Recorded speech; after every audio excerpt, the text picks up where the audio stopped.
아는 것이 힘이다. 누가 한 말인지 아십니까? 아는 것이 힘이다. 영국의 철학자 프란시스 베이컨이 한 말입니다.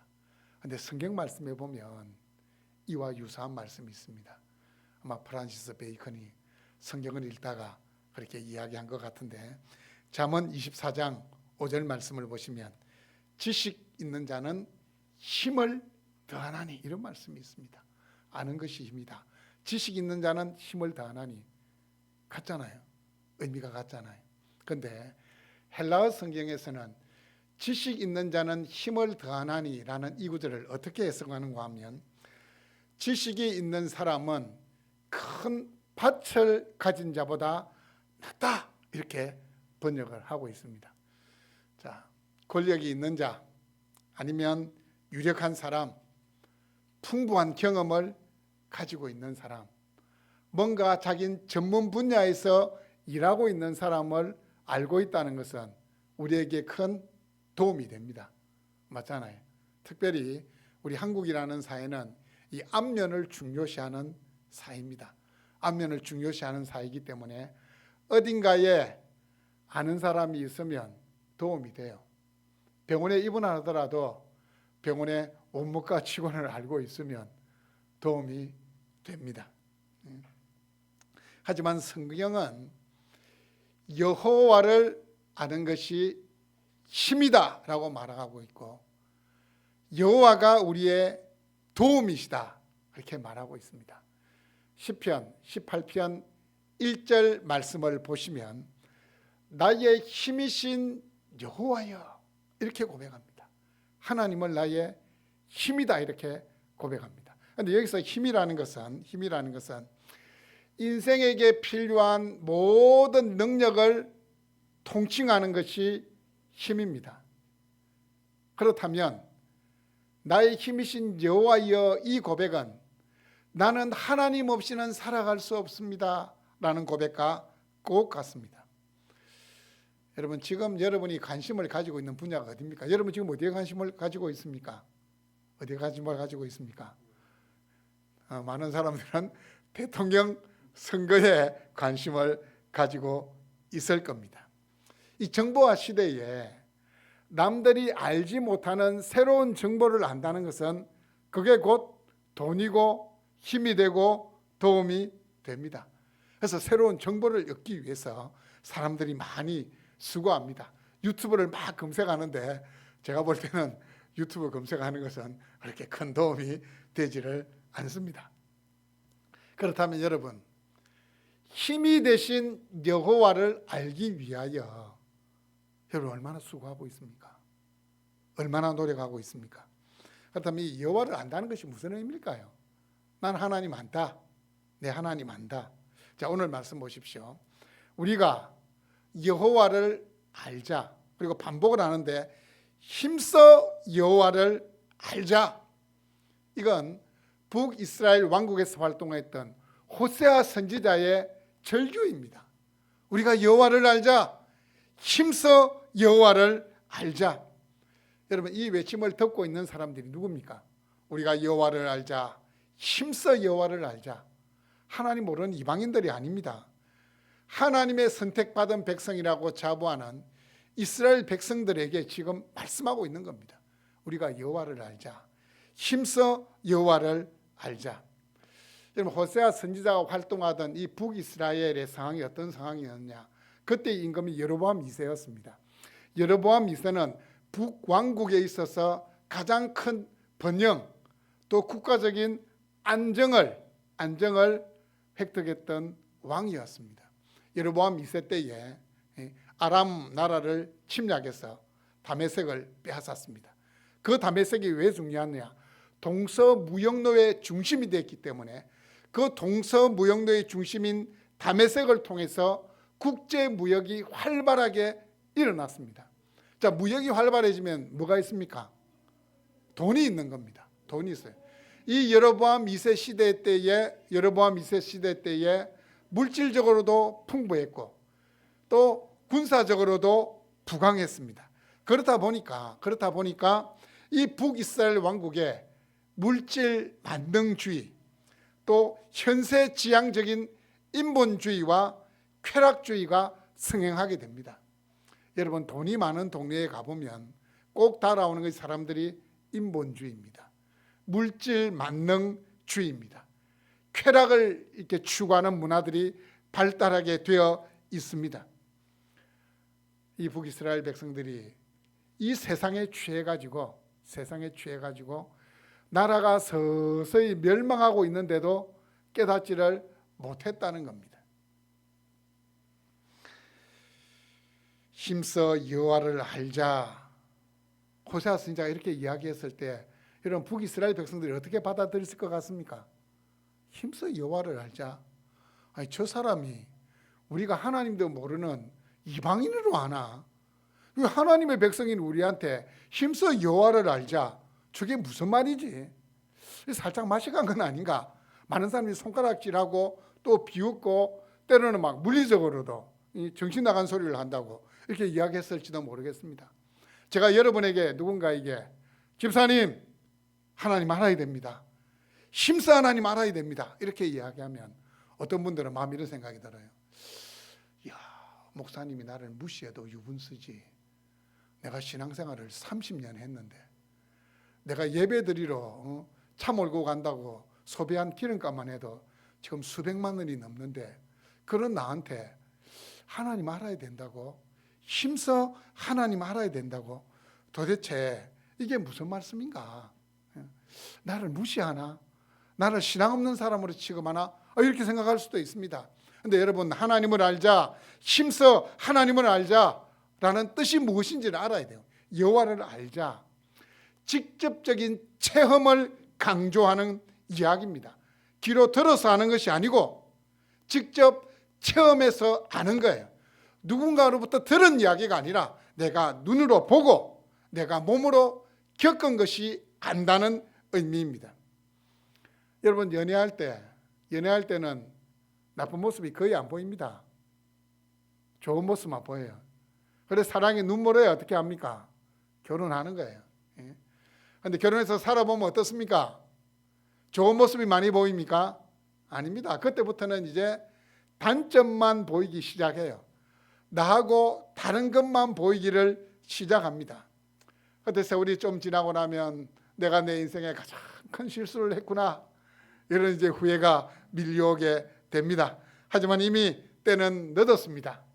내 눈에는 밉상이고 내 눈에는 평생 원수인데, 그 인간이 또 이게 밖에만 나가면 왜 그래 젠틀한지, 친구들 만나면 네 진짜 결혼 잘했다, 너가 남편 같은 사람이 없다, 매너 좋지, 또 이게 말이 참 온화하지, 많은 사람들에게 잘해주지, 남편 칭찬을 막 합니다. 그러면 여러분 어떻게 하시겠습니까? 대부분 하는 말이 네가 한번 살아봐라, 이렇게 이야기를 합니다. 그런데 여러분, 그 인간이 그 인간입니다. 꼭 같습니다. 그래도 길들여진 인간이 더 낫습니다. 여러분, 여호와를 알자라는 이 말에서 안다는 것은 상대방에 대해서 외적인 모습만 파악하고 있는 것을 이야기하는 것이 아니라 상대방과의 직접적인 관계를 통해서 그 사람의 본질을 속속들이 잘 알고 있는 것이 안다는 겁니다. 그래서 제가 여러분에게 여러분 하나님 알고 있습니까? 이렇게 묻는 건 그냥 피상적으로 하나님 어떤 분이다, 그 정도가 아니고 그 하나님을 경험적으로 알고 있는 것을 묻는 겁니다.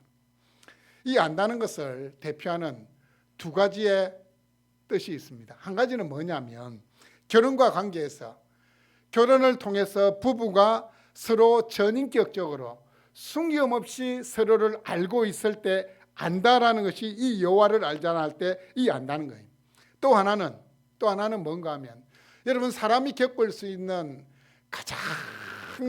가장 처절한 경험이 뭡니까? 가장 처절한 삶의 경험이 여러분 뭐라고 생각하십니까? 우리 인간이 겪을 수 있는 가장 처절한 삶의 경험, 그건 뭐겠습니까? 여러분과 저는 안 당해봐서 모릅니다. 그게 전쟁이라는 겁니다. 전쟁이라는 겁니다. 서로 총칼을 겨누고 사람이 사람을 죽이는 전쟁, 그 전쟁터가 우리 인간이 경험할 수 있는 가장 처절한 경험입니다.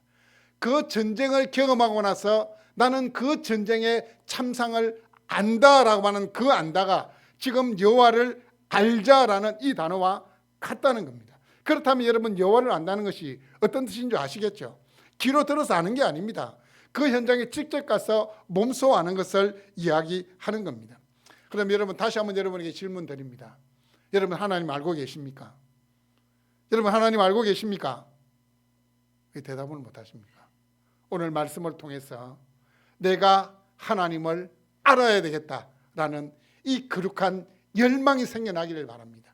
내가 그 누구보다도 세상의 정보에 빠른 자가 아니라 하나님을 아는 일에 내가 최고가 되어야 되겠다라는 이 영적인 마음을 가질 수 있기를 바랍니다.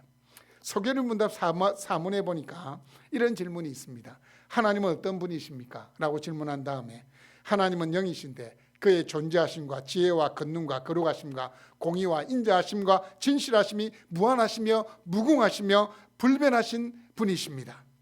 또 하나님이 어떤 분이신지를 제가 좀 더 세분해서 말씀을 드리겠습니다. 이 신학적으로 말씀을 드리는 겁니다. 하나님의 특성은 지존하심, 무한하심, 영원하심, 불변하심이 하나님의 특성이에요.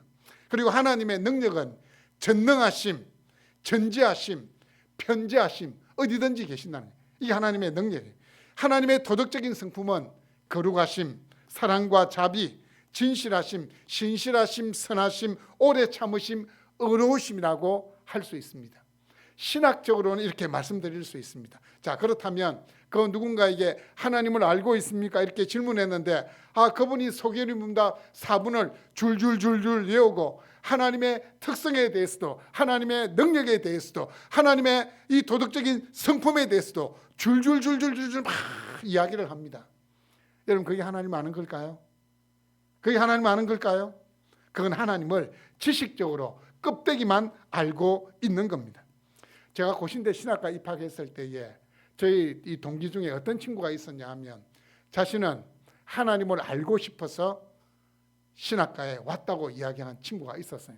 공부도 잘했습니다. 들어올 때 3등한 친구입니다. 그런데 1학기를 채우지 못하고 자퇴했어요. 뭐 때문에 자퇴했습니까? 했겠습니까? 하나님을 알고 싶다는 이 경험은 자신이 생각할 때는 지식적인 경험인데 이 지식적인 경험은 채워도 영적인 이 목마름이 해결되겠습니까? 안 되겠습니까? 안 되는 거예요. 그러니까 학교를 자퇴한 거예요. 그 마음에 있는 영적인 공허함이 하나님을 아는 지식으로서는 채워지지 않았기 때문입니다. 여러분, 하나님 알기 위해서 어떻게 하고 있습니까?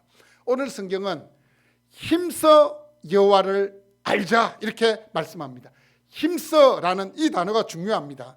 누군가를 추적하거나 뒤쫓아가는 게 힘써라는 단어의 의미입니다. 힘써 뭐라고요? 누군가를 뒤쫓아가는 거, 따라가는 거, 추적하는 거. 그러면 힘써 여호와를 안다는 건 뭡니까? 우리가 하나님을 졸졸졸졸 따라가고 하나님의 행적을 따라가는 것이 힘써 여호와를 안다는 겁니다. 이 말을 다시 번역하면 여호와를 알기 위해서 분투 노력하자, 그런 의미입니다. 여호와를 알기 위하여 분투 노력하자. 여러분, 이것이 하나님의 백성이라면 하나님을 알기 위해서 열심을 기울여야 되고 끊임없이 최선의 노력을 다해야 된다는 사실을 일깨워주는 것이 힘써 여호와를 알자.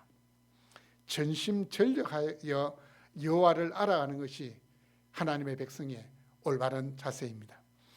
여러분, 하나님을 힘써 알기 위해서 여러분 어떻게 하고 있습니까? 하나님과의 친밀함을 누리기 위해서 여러분 어떻게 하고 있습니까? 주일 예배에 참석한 걸로 나는 내 할 일 다 했다, 그래 생각하십니까? 이사야 1장 12절 말씀을 보니까 이런 말씀이 있어요. 너희가 내 앞에 보이러 오니 이것을 누가 너희에게 요구하였느냐? 그 뒤에 말씀이 중요해요. 내 마당만 밟을 뿐이니라. 내 마당만 밟을 뿐이니라. 이스라엘 백성이 뭐라 이야기해요? 하나님, 절기 때마다 내가 하나님께 나아가고 안식일에도 내가 하나님을 만나고 있고 제가 이렇게 살고 있는데 지금 무슨 말씀하시는 겁니다? 뭐에 우리에 대해서 우리의 죄악을 지적하십니까? 그렇게 이야기하는 하나님께서 뭐라고 말씀하시느냐? 내 마당만 밟을 뿐입니다. 이걸 현대적인 의미로 바꾸면 뭔지 아십니까? 예배당 의자만 따뜻하게 데필 뿐이니라. 이게 되는 거예요. 내 마당만 밟는다는 것은. 예배에 참석은 하지만 진정한 예배자가 되지 못합니다. 예배에 참석한 것으로 그리스도인의 의무를 다했다고 생각합니다. 예배와 사회생활이 별개라고 생각합니다. 하나님을 심사 알기 위해서는 먼저 여러분 안에 뭐가 일어나야 되느냐? 따라합니다. 영적인 각성. 뭐라고요? 영적인 각성이 일어나야 돼요. 영적인 각성. 이 영적인 각성이 뭐냐? 내가 이렇게 살아서는 안 되겠다. 내가 이렇게 신앙생활해서는 안 되겠다라는 그것이 바로 영적인 각성이에요. 이게 말씀을 들을 때 일어날 수도 있고 또 사회생활하는 가운데 처절한 실패를 경험하고 나서도 내가 이렇게 살아서는 안 되겠다라는 영적인 각성이 일어나야 됩니다. 그런데 반대로 내가 이 정도면 됐지, 내가 이 정도만 하면 내가 신앙인으로서 그래도 에버리지 평균은 넘는다 이렇게 생각해버리면 그 사람은 하나님을 친밀하게 알아갈 수가 없습니다. 여러분, 자신의 겉모습이 아니라 자신의 내면을 들여다봐야 됩니다. 가면을 쓴 모습이 아니라 가면을 벗은 모습을 봐야 된다는 겁니다. 진짜 자신의 모습을 봐야 돼요. 정말 내가 이대로 살아가도 되는가? 자신을 향하여 진지하게 질문을 해야 됩니다. 여러분, 하나님을 힘써 알기 위해서는 뭘 해야 될까요? 하나님을 알 수 있는 은혜의 방편이 뭡니까? 딱 두 가지입니다. 기도와 말씀. 이거 외에는 없습니다. 디모데전서 4장 5절 말씀. 하나님의 말씀과 기도로 거룩하여집니다. 뭐로 거룩하여진다고요? 말씀과 기도로 거룩하여집니다. 말씀과 기도로 하나님을 알 수 있다는 거예요. 말씀과 기도로 하나님과의 친밀함을 누릴 수 있다는 겁니다. 말씀과 기도입니다. 우리 앞서 신앙생활을 했던 성도들이 이 자신의 이 영적인 상태, 자신의 간절함을 고백했던 게 이 시편의 말씀이거든요. 그래서 저는 시편이 참 중요하다고 생각합니다. 시적인 표현이라서 우리 눈에 잘 들어오진 않지만 한 절 한 절을 묵상해 보면 정말 이 시편의 이 말씀들이 엄청난 고백이고 우리의 신앙생활에 참 도움이 됩니다. 이 시편 말씀에 보시면 기도에 대해서 많은 고백들이 있는데 특별히 한 구절을 말씀드리겠습니다. 시편 116편 1절에서 2절 말씀입니다. 여호와께서 내 음성과 내 간구를 들으심으로 내가 그를 사랑하는도다. 그의 귀를 내게 기울이셨으므로 내가 평생에 기도하리로다. 여러분, 제일 중요한 게 뭐냐면 이 평생에 기도한다는 이 내용인데 이 말을 원어적인 의미를 보면 내 코에 호흡이 붙어있는 한 기도하겠습니다. 무슨 말입니까? 내가 죽을 때까지, 죽는 그날까지 기도하겠습니다 라는 고백입니다. 그리고 시편에서 말씀, 율법, 묵상이라는 단어로 이게 구절들을 검색해 보면 수백 절의 구절이 쫙 나오는데 그 많은 구절들 가운데서 이런 구절이 있습니다. 시편 1편 2절입니다. 오직 여호와의 율법을 즐거워하여 그의 율법을 어떻게 묵상한다고요? 주야로 묵상, 밤낮으로 묵상하는도다. 시편 119편 11절 내가 주께 범죄하지 아니하려 하여 주의 말씀을 어디에 두었다고요? 내 마음에 두었나이다. 내가 주께 범죄하지 아니하려 하여 내가 죄 짓지 않기 위하여 주의 말씀을 내 마음에 두었습니다 라고 고백하고 있습니다. 그리고 주의 말씀의 맛이 내게 어찌 그리 단지요 내 입에 꿀보다 더 다니이다. 이 과거에는 이 맛있는 것이 많이 없던 시대에는 꿀보다 더 맛있는 것이 없는 겁니다. 꿀보다 뭐가 더 맛있다고요? 하나님의 말씀의 맛이 더 맛있다고 고백을 하고 있습니다.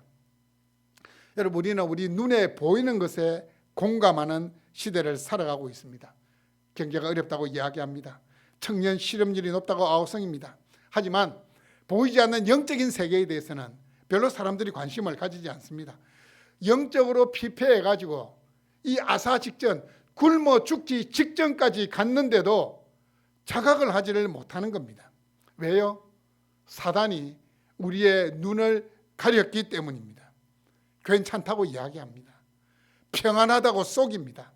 그만하면 됐다라고 속이기 때문입니다. 여러분, 암이라는 병이 무서운 이유가 뭡니까?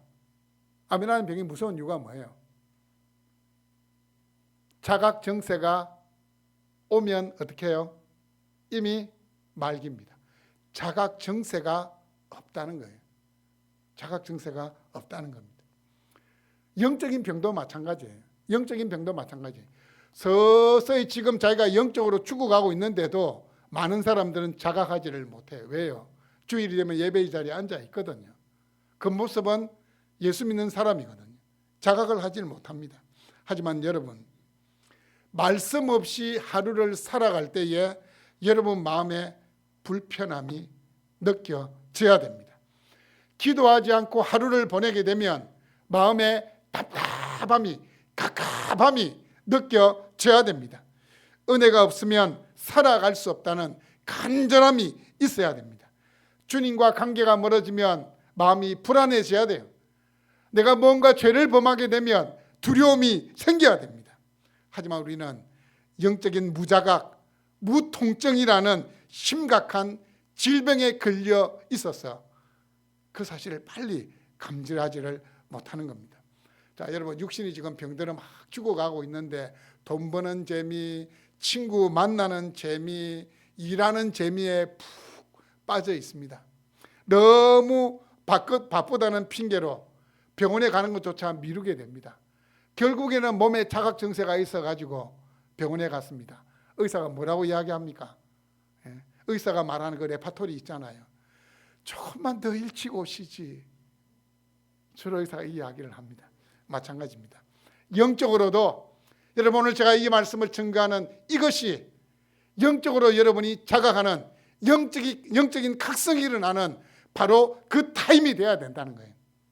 더 늦어지기 전에 깨어나야 됩니다. 여러분, 일보다는 건강이 먼저입니다. 육신의 건강보다는 무엇의 건강이 먼저입니까? 영적인 건강이 먼저입니다. 나도 말씀이 필요하고 나도 기도가 필요하다는 여러분, 저 영혼 저 밑바닥에서 일어나고 있는 그 영혼의 절규를 외면하지 마시기를 바랍니다. 날마다 주님과 함께 시간을 가질 수 없을 정도로 나는 분주하다. 그러면 여러분, 영적으로 병들어 있는 겁니다.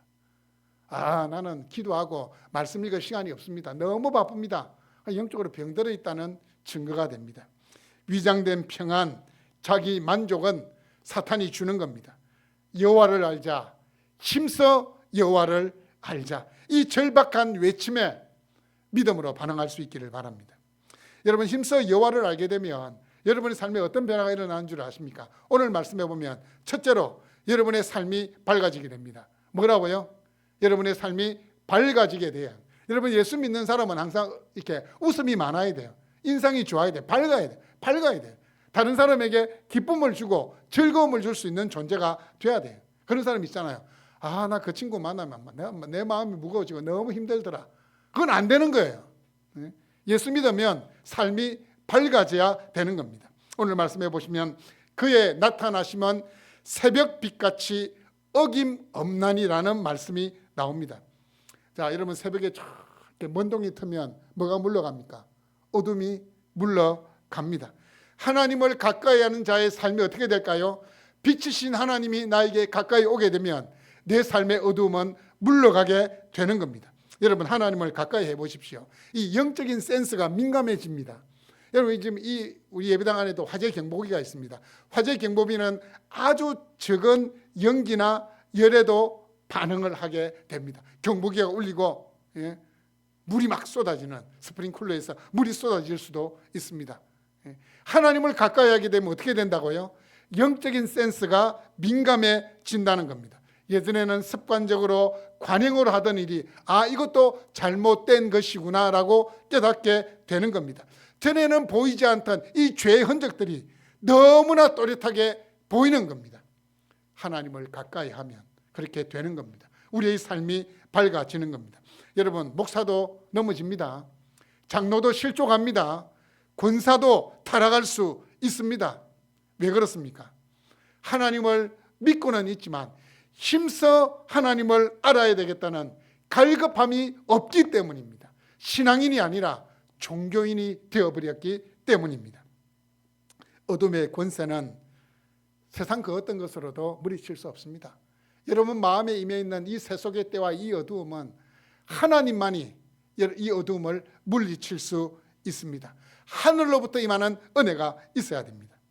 여러분, 제가 목사지만 억지로라도 기도의 자리를 지키고 아무리 바빠도 하나님의 말씀을 읽으려고 하는 이유가 뭐겠습니까? 뭐 때문에 그렇겠습니까? 목사라도 기도하지 않고 말씀 가까이 하지 않으면 영적으로 어두워질 수밖에 없습니다. 성령께서 내 마음을 조명해 주시지 않으면 이내 세상에 그 더러운 것들이 내 마음을 지배할 수밖에 없기 때문입니다. 사랑하는 여러분, 여러분의 삶에 드리운 어둠의 그림자, 죄악의 유혹을 떨쳐버리기를 원하십니까? 힘써 하나님을 알아가십시오. 하나님을 가까이 하십시오. 그분의 말씀을 여러분의 심령에 두시기를 바랍니다.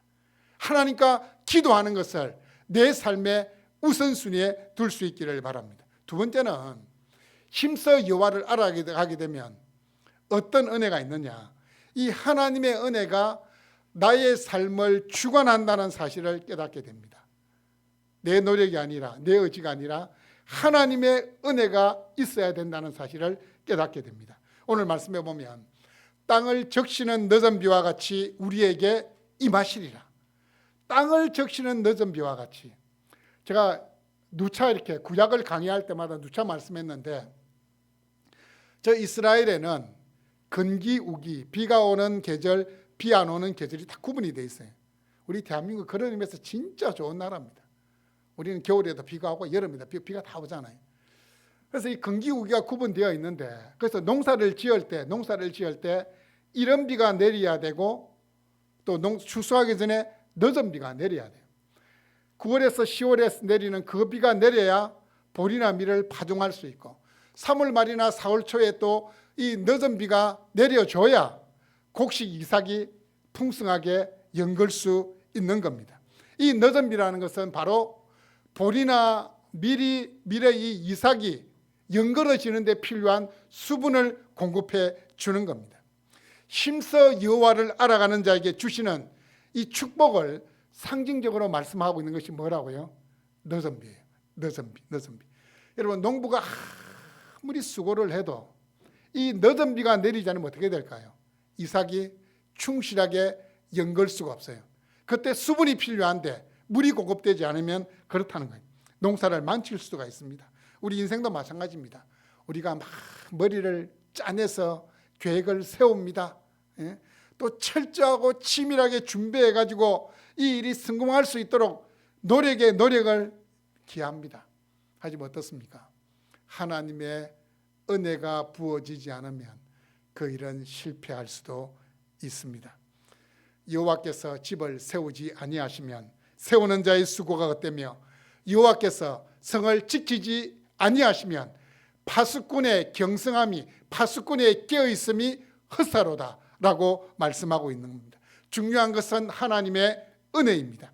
조금 부족한 것 같고 조금 허술한 것 같아도 힘써 하나님을 아는 것을 인생의 우선순위에 두게 되면 여러분의 삶에 하나님의 은혜가 부어질 줄로 믿습니다. 사랑하는 성도 여러분, 힘써 하나님을 알아가는 은혜가 있기를 바랍니다. 하나님에 대해서 아는 것이 아닙니다. 하나님을 알아야 됩니다. 직접적으로 경험해야 됩니다. 그래서 여러분, 기도의 제목이 바뀌어야 돼요. 하나님을 힘써 알아갈 수 있게 해주십시오. 하나님을 경험할 수 있게 주십시오. 하나님을 아는 일에 있어서 세상의 최고가 되게 주십시오 라고 기도하시기를 바랍니다. 그래야 성령 하나님이 여러분의 삶의 어둠을 물리쳐 주시는 겁니다. 늦은 비와 같은 은혜를 여러분의 삶에 부어 주시는 겁니다. 힘써 여호와를 알자라는 이 호세아 선지자의 절박한 외침은 북이스라엘 시대 백성뿐만 아니라 21세기를 살아가는 우리를 향한 외침입니다. 힘써 여호와를 알자. 이 말씀이 여러분의 심령 가운데에 몹과 같이 잘 박힐 수 있는 은혜가 있기를 바랍니다. 아멘.